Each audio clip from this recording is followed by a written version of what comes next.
All right, so now we're going to talk about how we do what we do and how we get the results that we get.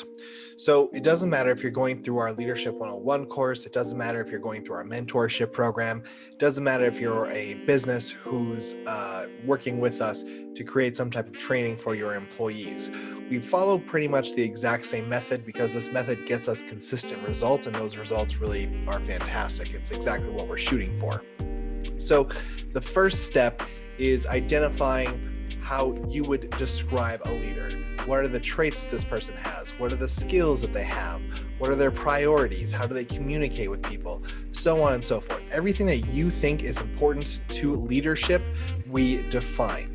So I'll use the Leadership 101 course because that's a course that I created based off of the 12 traits that I think every successful leader needs to have in order to lead a team to success, or in order to have an impact on their community or achieve their goals or whatever it might be.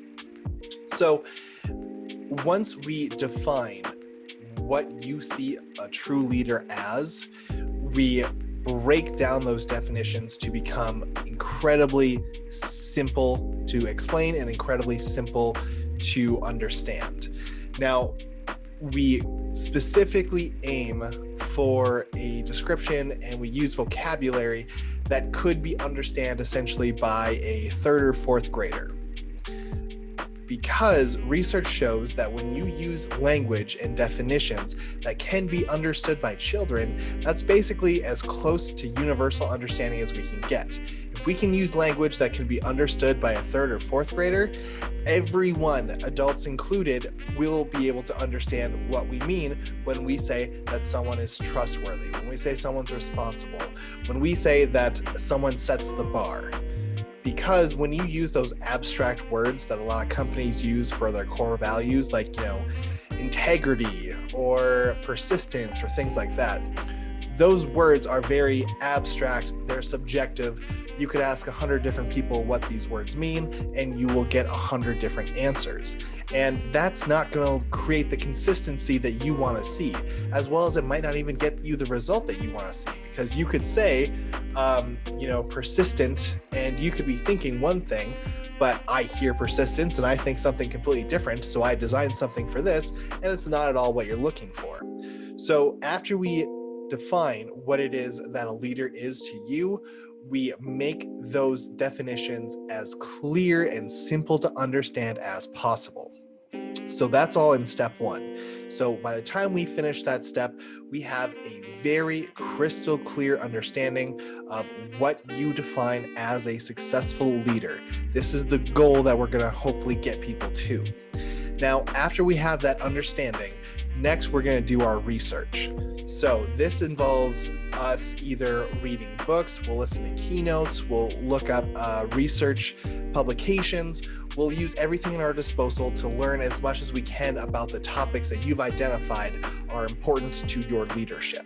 And when we do our research, we're looking for either ideas or stories or examples or studies or skills that can contribute to this is why this particular point in leadership is important. This is why this particular skill or trait in your leadership is important, because it's related to these results, or you can accomplish these things. So step 2 ends once we feel like we have enough material to essentially create a training of how to teach people to become more like this or to use these skills.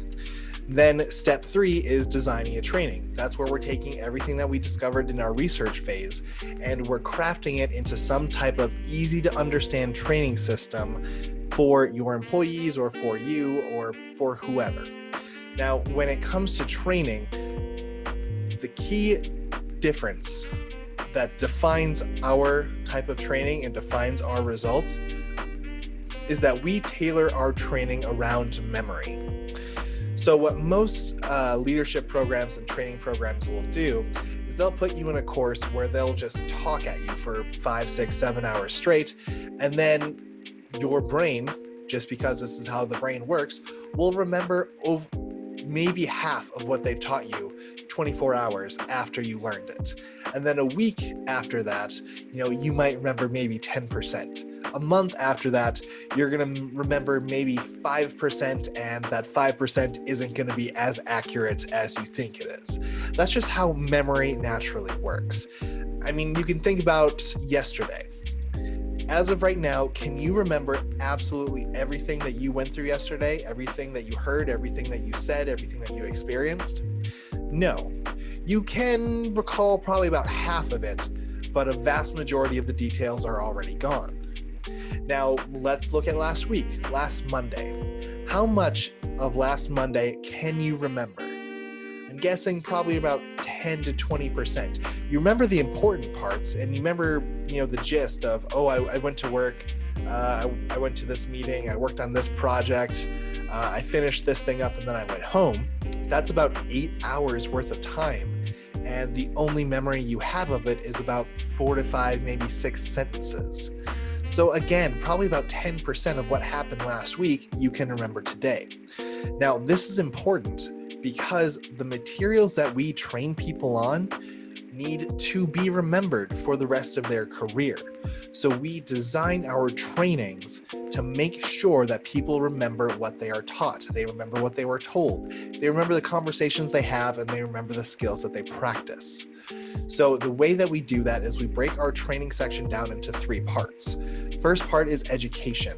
This is where we take the stuff that we learned from the research portion and we educate you on this topic. Again, focusing on simple, easy to understand education. So the education piece takes up maybe 15 minutes. If we're talking about trustworthiness, we're going to explain to you the definition of being trustworthy. We're going to explain to you a couple of examples of how someone being trustworthy achieved these results. We're going to define exactly what is expected out of you when it comes to living up to that trustworthy stat. Then after we finish up that education piece, we move along to the skill building piece. Now, for every single trait that we try to train people on when it comes to leadership, we also include a skill related to that trait. Basically, if you want to show that you're trustworthy, you have to do this skill on a consistent basis because this shows people that you're trustworthy. It proves it beyond a doubt because you're doing it consistently, almost every day, basically. So again, we'll have decided a skill while we were doing the research portion, but we will have a skill to train you on. We'll show you how it works. We'll tell you about the expected results. We'll have you practice it in some mock trials. We'll give you feedback on how your practicing is going so you can try again. And basically, we want to get you practicing the skill that you're using in a safe environment so you can get some initial experience and comfortability with it. Because then the third part of our training, I call an experience mission. I mean, it's pretty much homework. It's where you take that new knowledge and that new skill that you've learned and you apply it in structured ways in the real world so you can get real experience. So maybe, for example, having a hard conversation. I'll educate you on having a hard conversation, let you know why it's important and what types of results you're going to get. I'll work with you on having a hard conversation. I have a skill tool available. You'll use the tool and you and I will practice back and forth until you feel pretty comfortable with it. Then I'll give you an experience mission. This is going to have you using your new knowledge and your new skill somewhere out in the real world. Maybe with your friends, maybe with your family, maybe with your employees. Maybe you can do it on your own, but it's going to have you practicing in the real world to get real world experience. Now, that combination of education, practicing a skill, and then real world experience is really going to help you memorize what you're learning. Because not only are you hearing it from me, you're hearing feedback on it. So you're constantly having to think and make little adjustments as you practice. And then you're going to go out into the real world and use it for real, which often can be a little stressful and might make you a little nervous. It'll give you a first-time experience, which is scientifically shown to be much easier to remember. So we essentially do everything that we can to get you using this skill until you get comfortable with it, also in a way that really kind of drills it into your memory. And then the fourth and final step that we take when it comes to training you in leadership is we have some type of delayed recall activity or event. So this might be, if you're in our community program, this will be in your little group sessions. If you're in our mentorship program, this might be in a one-on-one that you have a couple weeks from now. But essentially, we're going to wait some time after you learn the skill, after you practice it in the real world, and then we are going to have you actively recall it and re-practice it. Actively recalling your memory is a fantastic way of highlighting to your brain, hey, these memories are important and I'm going to be using these in the future, so let's make sure they're readily accessible. This is going to make sure that education you learned is going to be readily accessible. This is going to make sure that the skill that you learned is going to be readily accessible.